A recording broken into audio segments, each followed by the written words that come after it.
ये गड़बड़ उसी दिन से शुरू हुई थी जब माँ हरिद्वार से आई थी। उन्होंने मेरा पुराना रक्षासूत्र उतरवा दिया था और उसकी नया रक्षासूत्र बांध दिया था जगह पर। सोचने वाली बात यह है कि इस रक्षासूत्र ने हरिया से मेरी रक्षा नहीं की। अगर प्रिया ने को रोका तो ठीक, गर्दन मरोड़ देता, जबकि पिछली बार हरिया मुझे स्पर्श तक नहीं कर पाया।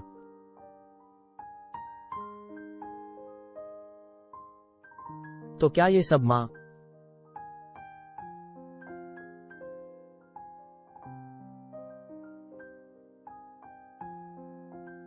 का किया धरा है? पर ऐसा कैसे हो सकता है? कोई माँ अपने ही संतान का हित कैसे सोच सकती है? नहीं, माँ मेरे साथ ऐसा नहीं कर सकती। पूत कपूत हो सकते हैं पर फॉल्स।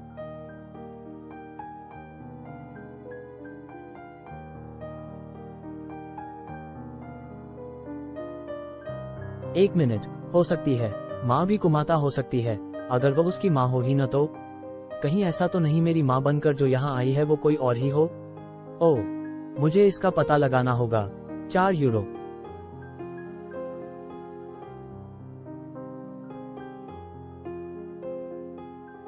हाँ, एक बात तो बता, माँ को प्रिया के घर का एड्रेस तूने बताया था? क्या बात कर रहा है समीर? हम तो तेरे माँ से मिले भी नहीं हैं और न ही हमारा 19 का बात ही हुई है।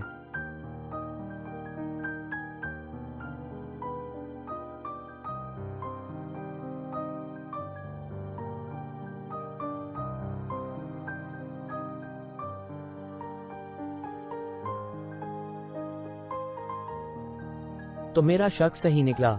माँ जब अचानक से प्रिया के घर पहुंच गई थी और मैंने उनसे पूछा था कि वो वहां कैसे पहुंची, तो माँ ने यही बोला था कि मेरे दोस्तों ने उनको वहां का पता बता। यानी जो औरत यहाँ मेरी माँ बनकर आई है वह कोई बहुरूपिया है जो मेरे जरिए प्रिया को मरवाना चाहती है। पर वो कौन हो सकती है और वो ऐसा क्यों चाहती है? एक फॉल्स।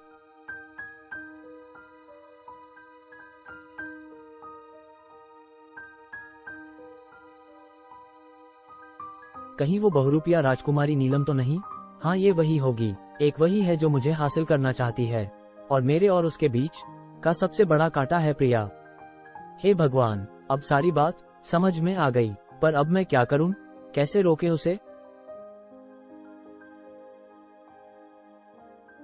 सबसे पहले तो मुझे वो धागा तोड़ना होगा ताकि वह शक्ति फिर से मुझे अपने वश में न कर सके।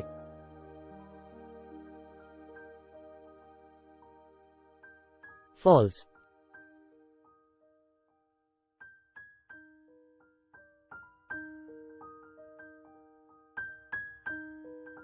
पर इससे इस समस्या का समाधान नहीं निकलेगा।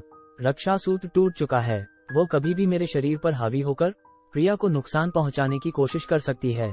मुझे साफ, ताकि वो प्रथा का नुकसान पहुंचाने में कामयाब न हो जाए।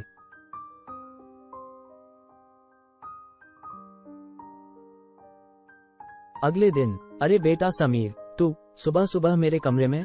कोई खास बात?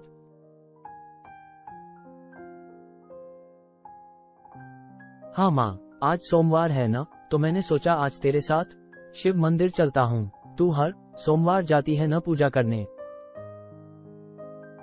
अरे बेटा, मैं चली जाऊंगी ना, तू क्यों परेशान होता है?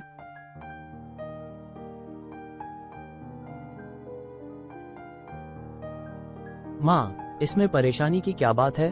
मैं तो पहले भी आपके साथ मंदिर जाता ही था। इसी बहाने में भी दर्शन कर लूंगा भोलेनाथ की। अब चलो भी, देर हो रही होगी। उफ़, ये तो पीछे ही पड़ गया। मुझे किसी तरह इसे मना करना पड़ेगा। फॉल्स।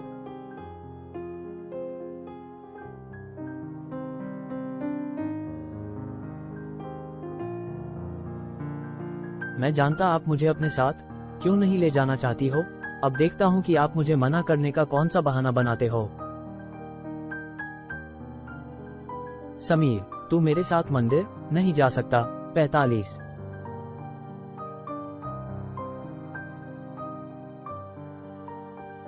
पर क्यों माँ? क्योंकि मैंने मन्नत मांगी थी कि जब तुम्हारी शादी तय हो जाएगी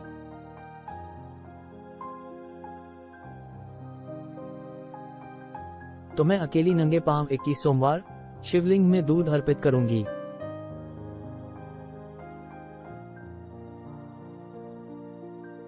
इसलिए मैं तुझे अपने साथ नहीं ले जा सकती। समझा? समझ गया माँ।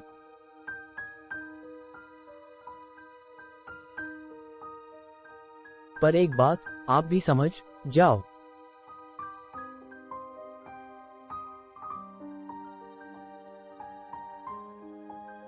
तुम चाहो या न चाहो, मैं आज तुम्हारे पीछे जरूर आऊंगा, क्योंकि मेरे लिए ये जानना बहुत जरूरी है कि तुम्हारी अगली चाल क्या है।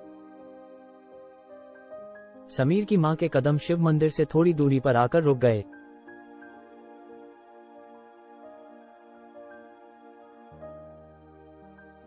फॉल्स।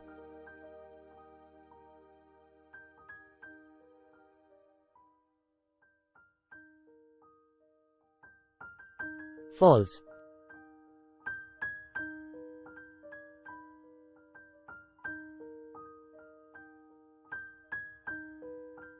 ये यहाँ आकर रुक गई, पर क्यों?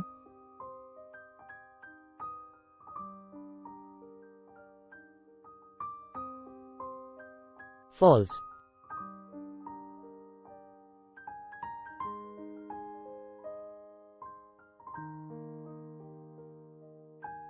फॉल्स।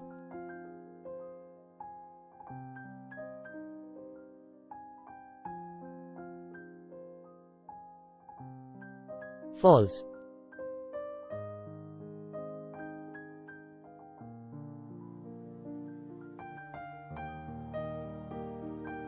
अरे, ये लड़की कौन है और माँ से क्या बात कर रही है?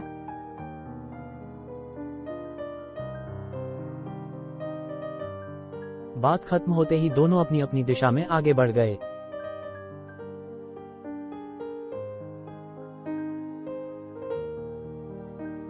फॉल्स।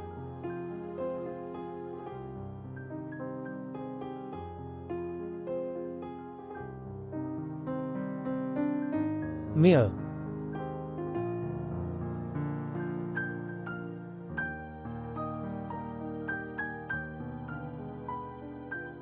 क्या चक्कर है ये? क्या बात हुई दोनों के बीच? कहीं ये प्रिया को मारने का कोई नया षड्यंत्र? फोलियो ता नहीं है।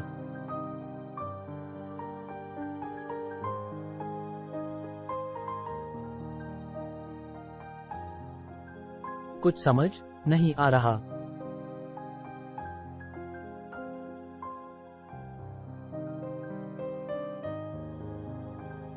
फॉल्स।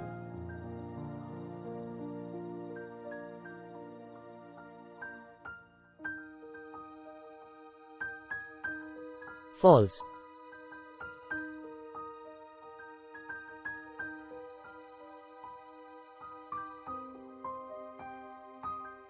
फॉल्स।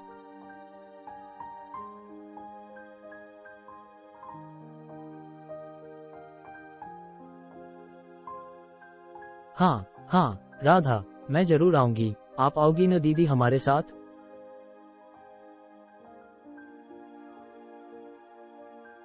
$2520।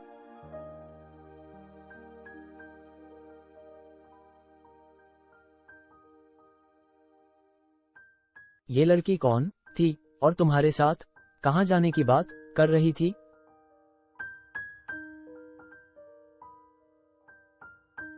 इसका नाम राधा है। इसने आज रात मुझे खाने के लिए बुलाया है।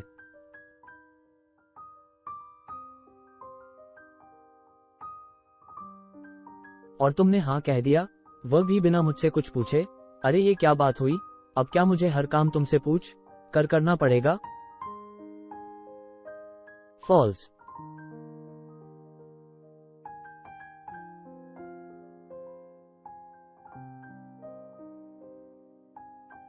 ये तुम कैसे बात कर रही हो प्रिया? तुम्हें पता है न हमारे ऊपर कितना बड़ा खतरा मंडरा रहा है। जरा सी लापरवाही हमारे लिए खतरनाक साबित हो सकती है। मुझे उफ, तुम्हारी इस फिक्र से मैं तंग आ चुकी हूँ समीर। जब मैं तुम्हें बोल चुकी हूँ कि हरिया से हमको कोई खतरा नहीं है, तो फिर तुम क्यों बार बार खतरे की रट लगाए फिरते हो?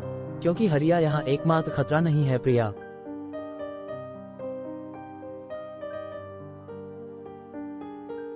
फॉल्स।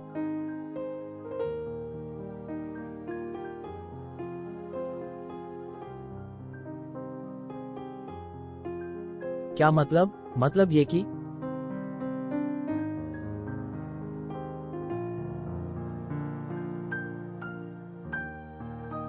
फॉल्स।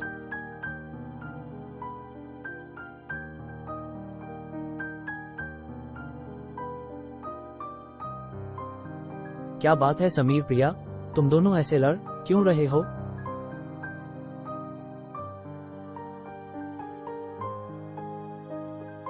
माँ,